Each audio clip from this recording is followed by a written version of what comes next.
I'm deeply honored to be awarded the Seoul Peace Prize. I believe that this award belongs not to me personally, but to the people of India.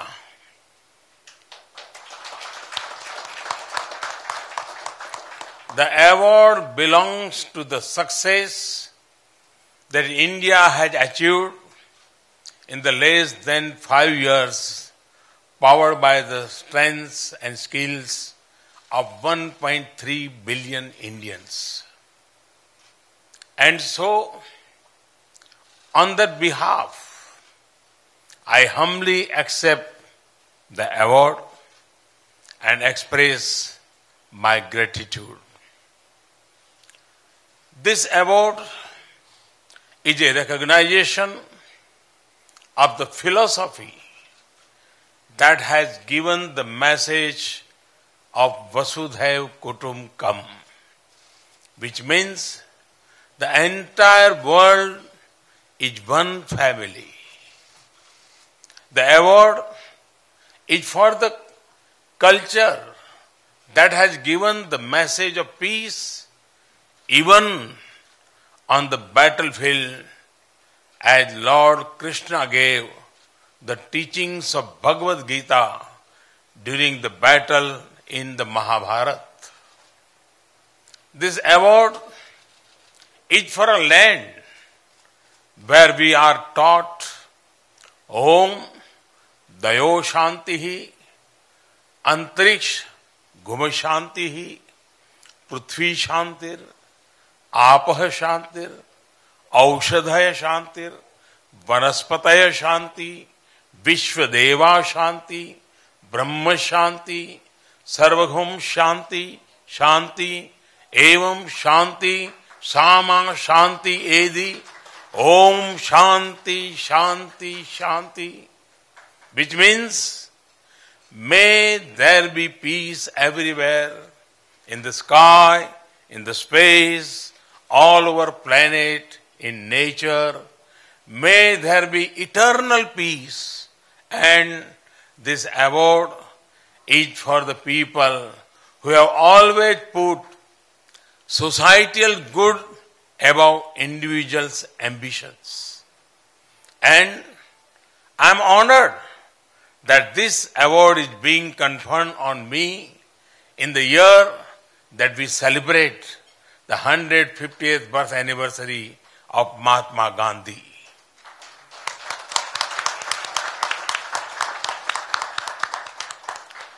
I would like to contribute the monetary award of $200,000 that 1 crore 30 lakh rupees to the Namami Gange fund, our efforts to clean a river that is not only held sacred by all the people of India, but is also an economic lifeline to millions of my countrymen and women. मुझे जो इस सम्मान के साथ इतनी बड़ी amount Samman Nidhi के रूप में मिली है, करीब करीब 1 करोड़ 30 लाख रुपया, वो मैं नमामि गंगे, गंगा की सफाई का जो अभियान चल रहा है, उस मूवमेंट को समर्पित कर दूंगा. Friends, the Seoul Peace Prize was established to mark the success and spirit of the 24th Summer Olympics held in Seoul in 1988. India remembers the games quite well because they ended on Mahatma Gandhi's birthday, 2nd October. The games showcase the best of Korean culture, the warmth of Korean hospitality, and the success of the Korean economy. And not to forget, they mark the arrival of a new sporting powerhouse in the global arena. But The Games were also an important landmark in world history. The 1988 Olympics were held at a time of many changes in the world. The Iran-Iraq war had just ended. The Geneva Accords relating to the situation in Afghanistan had been signed earlier that year. The Cold War was ending and there was great hope that a new golden age will soon dawn. And for a while, it did. The world is better in many aspects today than it was in 1988. Global poverty has been steadily falling. Healthcare and education outcomes have been improving. And yet, many daunting global challenges remain. Some are old, some new. A few months before the Seoul Olympics, the first public warnings about climate change were sounded. Today, it is recognized as a big threat to humankind. A few weeks before the Seoul Olympics, an organization called Al-Qaeda was formed. Today, radicalization and terrorism have become globalized and are the biggest threats to global peace and security. And millions of people around the world still remain without adequate and quality access to food, shelter, healthcare, sanitation, power, and above all, dignity of life. Clearly, there is a lot more that needs to be done. The solution to the hardship we face is in hard work. And India is doing her part. We have been working to improve the well-being of the people of India who form 1/6 of humanity. India is today the fastest growing large economy in the world with strong economic fundamentals. This has been possible because of the major economic changes that we have introduced. Flagship initiatives such as Make in India, Skill India, Digital India, Clean India have contributed to visible socio-economic growth. We have focused on financial inclusion, access to credit, digital transactions, last mile connectivity, and support to small and medium enterprise so as to spread development across the country and enrich all the citizens of India. The Swachh Bharat Abhiyan is making India clean from a sanitation coverage of around 38% in 2014. The number today stands at 98%. The Ujjwala Yojana is improving the lives of our rural women through use of clean cooking fuel. Ayushman Bharat is providing health and insurance to 500 million poor and vulnerable people. And through these initiatives and many more, we have contributed to holistic development of India's march towards achievement of the United Nations Sustainable Development Goals. In all our efforts, we are guided by Mahatma Gandhi's teaching that we should recall the face of the poorest and the weakest person that we have ever seen and ask ourselves if the step that we plan is going to be of any benefit to that person. Friends, India's growth story is not only good for the people of India, but also for the entire world. We live in an increasingly connected world. As the third largest economy, our growth and prosperity will inevitably contribute to global growth and development. We are committed to make a peaceful, stable, and economically interlinked world. India, as a responsible member of the international community, has also been in the forefront of our collective fight against climate change. Despite having a historically low carbon footprint, India has been playing an active role in the global fight against climate change. At the domestic level, this has been done by unveiling our National Action Plan to reduce carbon emissions, increase forest cover, and replacing traditional carbon fuels with renewable energy supplies.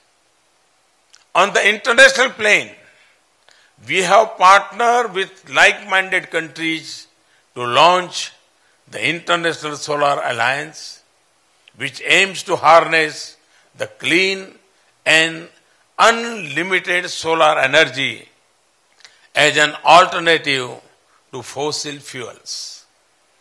We are one of the largest troop contributing countries for UN peacekeeping operations, and we are proud to have been able to contribute the peace on the Korean Peninsula. We have extended a helping hand to countries in need and participated actively in humanitarian work and disaster relief. We have carried out operations in conflict zones and rescued not only Indians but also nationals of many other countries. We have been an active and considerate development partner for other developing countries, with our guiding principle being to help in developing their physical and social infrastructure. Through these efforts, we seek to ensure that the benefits of a globalized and interconnected world are equally experienced by all. Over the past 2 years, my government has renewed interaction and forged new partnership across continents. In the East Asian context, we have redefined our engagements with countries in the region, including with the Republic of Korea under our Act East policy. I am glad to hear an echo of our approach in President Moon's new Southern policy. Friends, India has been the land of peace for ages. The people of India have practiced the concept of peace and harmonious coexistence for thousands of years. With hundreds of languages and dialects, many states and major regions, India is proud to be one of the most diverse nations in the world. We are proud that ours is a land where people of all faiths, beliefs and communities can prosper. We are proud that ours is a society based not only on tolerance but on celebration of difference and diverse cultures. Friends, like Korea, India has also suffered the pain of cross-border strife. Our endeavor towards peaceful development has only too often been derailed by cross-border terrorism. While India has been the victim of cross-border terrorism for over 40 years, all nations today face this grave threat which respect no borders. The time has come for all those who believe in humanity to join hands to completely eradicate terrorist networks and their financing, supply channels, and counter terrorist ideology and propaganda. Only by doing so can we replace hate with harmony, destruction with development, and transform the landscape of violence and vendetta into a postcard for peace. Friends, progress over the past years towards peace and the Korean Peninsula has been heartening. President Moon deserves all the praise for the role he has played in overcoming the legacy of mutual distrust and suspicion between the DPRK and the international community and bringing them to the discussion table. This is no small achievement.